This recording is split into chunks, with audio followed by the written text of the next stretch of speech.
জীবনে যখনই আমরা কোনো সমস্যার সমাধান খুঁজে পাই না, তখন আমরা কি করি? আমরা ঈশ্বরের কাছে শরণাপন্ন হই, সাহায্যের জন্য প্রার্থনা করি, পথ জানতে চাই, তাই না? কিন্তু আপনি কি কখনো ভেবে দেখেছেন একটা পাথরকেও ঈশ্বরের মূর্তি হওয়ার জন্য কতটা পরিশ্রম করতে হয়েছে? কতবার হাতুড়ির ঘা সহ্য করতে হয়েছে, ছেনির ঘা সহ্য করতে হয়েছে, তারপর আমাদের সামনে সে ভগবান রূপে আবির্ভূত হয়েছে।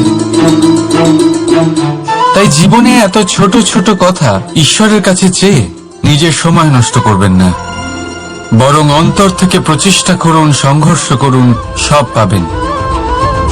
শুধুমাত্র একটা জরুরি কথা মনে রাখবেন, পরিশ্রম না করে কেউ কখনো মহান হতে পারেন না, ভগবানের মূর্তিও না। রাধা রাধা।